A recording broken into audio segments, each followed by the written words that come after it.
karunia yang besar. Nah, oleh sebab itu siang hari ini saya mengajak kita semua untuk mempersiapkan hidup kita supaya kita siap menyambut kedatangan Tuhan kedua kali. Yang mau katakan amin. Dan ternyata di sini Tuhan mengukur baiknya. Tuhan mengukur mesbah worship di dalam bait itu. Tuhan mengukur orang-orang yang beribadah di dalamnya. Apanya sih yang Tuhan ukur? Nah, kita lihat sekarang Yohanes 2 ayat 16 dan 17. Jadi satu kali Tuhan Yesus waktu di muka bumi ini, dia masuk ke bait Allah, dia lihat kegiatan worship di bait Allah, lalu dia marah, dia ambil tali, dia bikin jadi cambuk, dia bongkar bangkir, dia bubarin semuanya, pedagang merpati, pedagang lembu sapi, money changer di situ dibubarin. Kenapa ada money changer di situ? Karena di bait Allah orang-orang yang datang itu, karena mereka datang dari bangsa-bangsa, mereka nggak bawa domba, sapi, enggak, mereka bawa uang. Tapi untuk diperjualbelikan atau untuk transaksi uang itu haram. Karena di setiap uang waktu itu ada cap raja, cap dewa, segala macam. Jadi mereka mesti tuker dengan yang namanya shekel kudus. Nah, makanya ada money changernya di situ. Jadi kalau ada yang datang dari Indonesia bawa rupiah, tuker ke shekel kudus. Nah, Tuhan Yesus bongkar bangkir semua. Lalu dikatakan di situ kepada pedagang-pedagang merpati, ia berkata, ambil semuanya ini dari sini. Jangan kamu membuat rumah Bapakku menjadi tempat berjualan. Maka teringatlah murid-muridnya bahwa ada tertulis, cinta untuk rumahmu menghanguskan aku. Jadi waktu Tuhan Yesus hidup di muka bumi ini, dia lihat kegiatan worship di bait Allah, dia lihat semuanya berjalan dengan baik, rundownnya bagus, semuanya bagus. Tapi Tuhan marah sekali, karena Tuhan mengukur bahwa di dalamnya sudah gak ada lagi yang namanya kasih. Tuhan Yesus melakukan itu dengan cinta akan rumahnya yang menghanguskan dia. Waktu Tuhan Yesus kemudian sudah naik ke sorga, dia kemudian mendatangi satu kelompok jemaat di Efesus. Lalu kemudian jemaat di Efesus itu Tuhan lihat, Tuhan nilai, Tuhan ukur, Tuhan timbang bahwa ternyata meskipun mereka punya kegiatan yang luar biasa, kelihatan mengasihi Tuhan, sungguh-sungguh dalam melakukan apapun, dalam pelayanan, dalam pekerjaan, dalam usaha, dalam rumah tangga. Tapi kemudian Tuhan jumpai bahwa mereka enggak lagi mengasihi Tuhan dengan bobot kasih seperti semula. Mereka kehilangan kasih yang semula. Dari sini kita lihat bahwa yang Tuhan ukur di baitnya, di mesbahnya, dan orang-orang yang beribadah di dalamnya, yang utama dan pertama adalah Tuhan ukur, Tuhan timbang, Tuhan nilai kasih kita kepadanya. Kalau ngerti katakan amin. Amin. Nah, Tuhan tuh mengukur, menimbang, menilai kasih kita kepadanya. Karena memang perintah Tuhan yang terutama adalah ini, kasihilah Tuhan Allahmu dengan segenap hatimu, dengan segenap jiwamu, dan dengan segenap akal budimu, dan dengan segenap kekuatanmu. Ini perintah yang pertama dan terutama. Tuhan minta kepada umat manusia, Tuhan minta kepada orang percaya untuk mengasihi Tuhan dengan segenap hati, dengan segenap jiwa, dengan segenap akal budi, dengan segenap kekuatan, dengan seluruh keberadaan kita. Tuhan ingin kita mengasihi Dia. Katakan amin.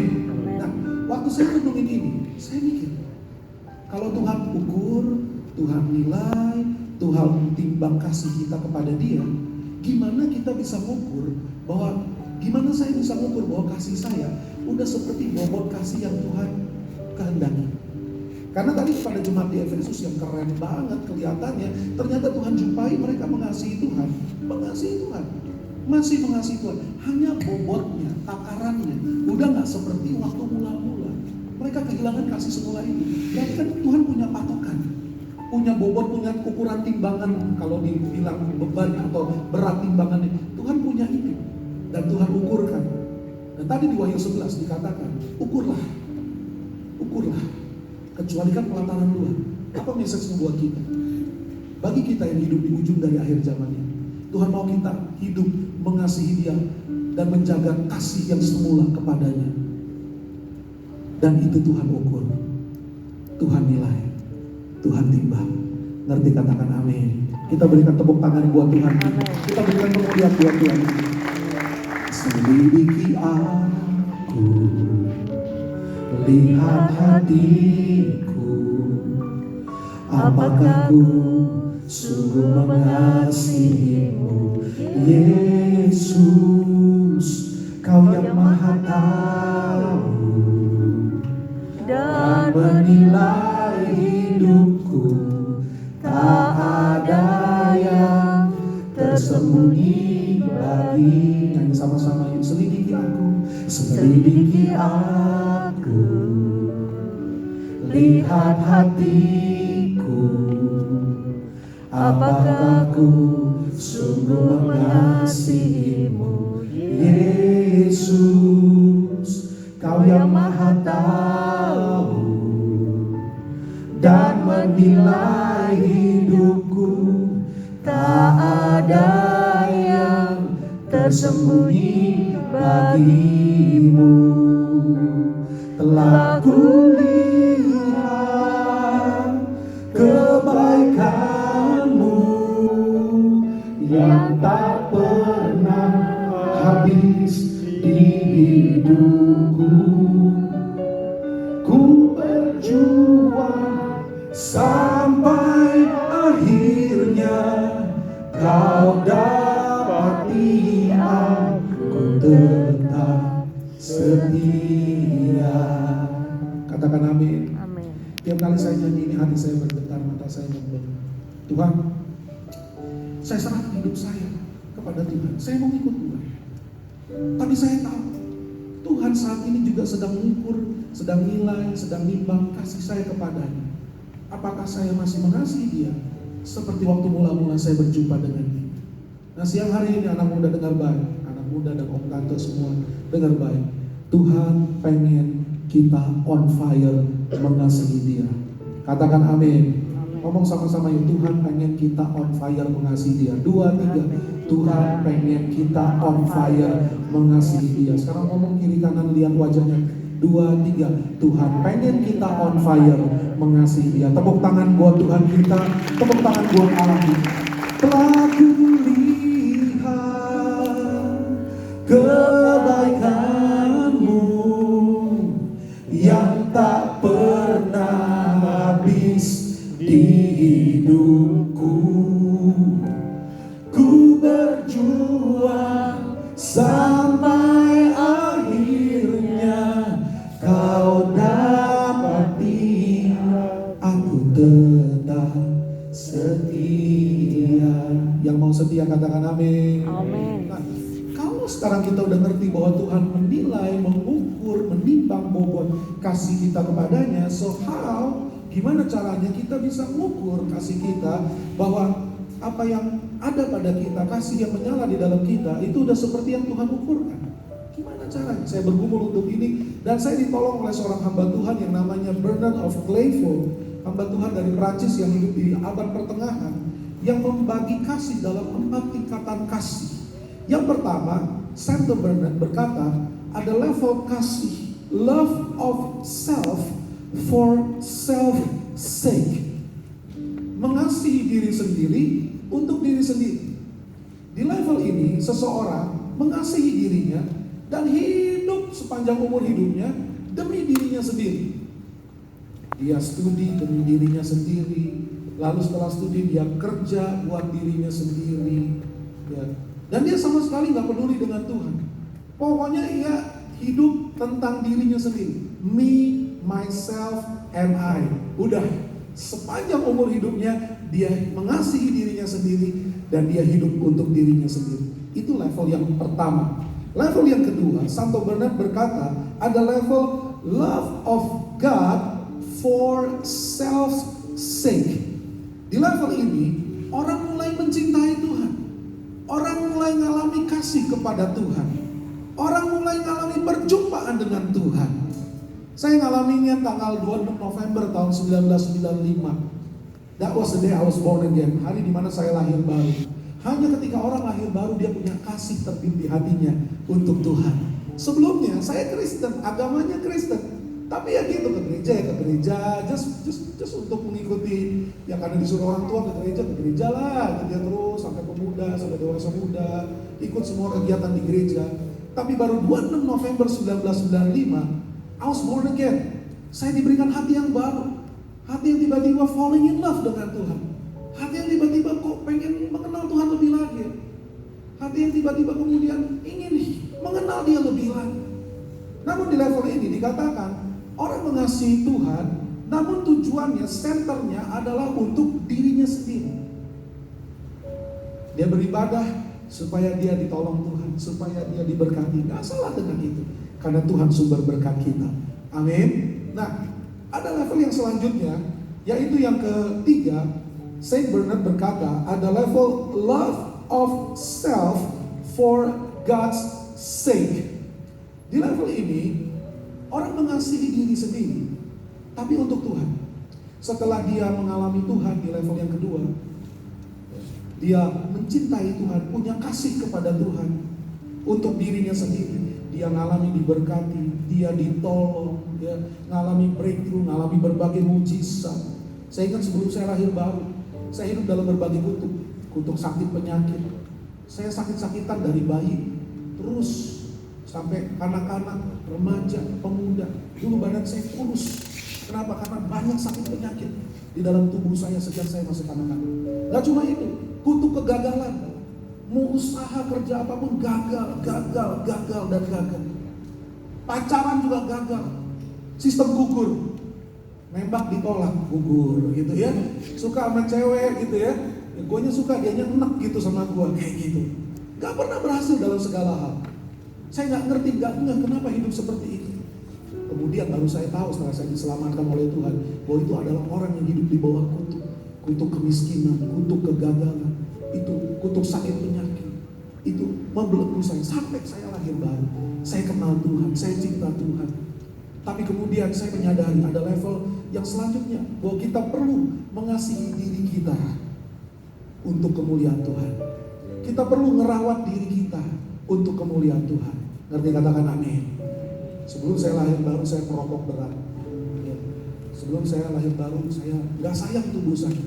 Saya rusak tubuh saya dengan rokok, dengan berbagai hal. Tapi begitu hari saya lahir baru, saya tinggalin itu semua. Gak pakai setahap demi setahap, gak pakai dikurangin dari satu kotak jadi sebungkus, dari sebungkus jadi setengah bungkus. Enggak. Ditinggalin, berhenti aja total, tiba-tiba. Itulah keajaiban waktu hati kita diubahkan jadi baru. Kita dimampukan untuk ninggalin hidup yang lama karena ada kasih Tuhan yang hidup di dalam kita. Tepuk tangan buat Tuhan kita, tepuk tangan buat Allah kita. Habis itu kita jadi sayang sama diri kita sendiri. Kita jadi sayang dengan waktu yang ada. Tadinya kita buang-buang waktu, waste of time semuanya. Ya mumpung masih muda, gue hidup semau gue lah, seperti itu. Tapi enggak, waktu kita punya kasih kepada Tuhan, kita mulai mengasihi diri kita for God's sake, demi Tuhan. Waktu saya kemudian lahir baru, saya melihat, mengalami hidup saya diubahkan, kutuk sakit penyakit dihancur, dicabut. Ya, saya gak pernah lagi ngerasain yang namanya dirawat di rumah sakit sampai hari ini. Anak saya, istri saya sempat dirawat di rumah sakit. Ya karena memang harus mengalami kondisi-kondisi tersebut, tapi itu bukan karena kutuk, karena kondisi fisik yang lemah. Tapi saya lihat sampai detik ini saya nggak pernah dirawat di rumah sakit. Saya mengalami kesehatan yang sempurna, disembuhkan luar biasa. Hidup saya diangkat dari kutuk, diberkati. Ikut Tuhan, melayani Tuhan. Banyak orang mencibir, melayani Tuhan sepenuh waktu. Lu mau makan apa? Ya kalau orang masih makan nasi, ya makan nasi lah kita. Itu saudara ya. Ikut Tuhan, melayani Tuhan. Wah, perih-perih, berdarah-darah. Tapi terus pelan tapi pasti Tuhan berkati pelan-pelan. Kelihatan ada berkat Tuhan menyertai, terus seperti itu. Dan kemudian di level ini kita mulai punya kasih untuk Tuhan. Aku mau pakai semua potensi yang ada padaku. Waktu, kesehatan, sehingga saya jaga kesehatan saya baik-baik. Saya gak lagi masukin semua yang beracun yang bisa merusak hidup saya. Untuk supaya nama Tuhan dimuliakan dalam hidup saya. Demikian juga kita. Anak muda, waktu kita punya level kasih di level ini, maka kita akan hidup bagi Tuhan. Tepuk tangan buat Tuhan kita. Dan level yang selanjutnya adalah love of God for God's sake.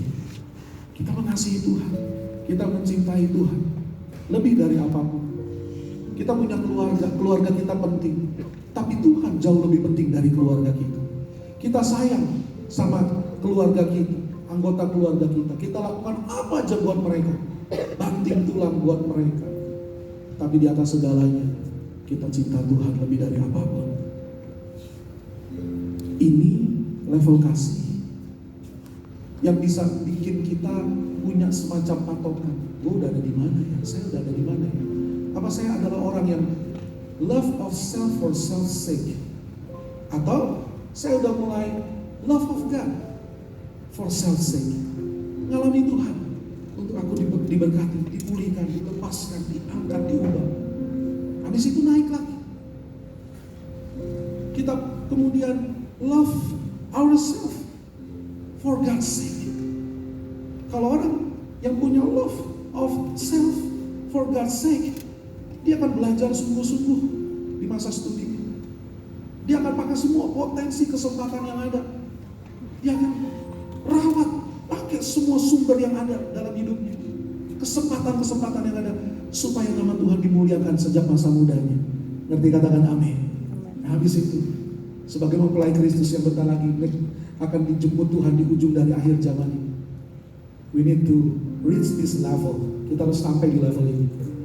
Mengasihi Tuhan, demi Tuhan, Dia segalanya buat kita. Yuk kita bangkit berdiri sama-sama. Pejamkan mata kita. Lord, I give you my heart, I give you my soul, I live for you alone. Every breath that I take, every moment I'm awake, have your way. Ku berikan hatiku dan jiwaku, semuanya bagimu di dalam hidupku. Setiap waktu nyata, katakan ku berikan hatiku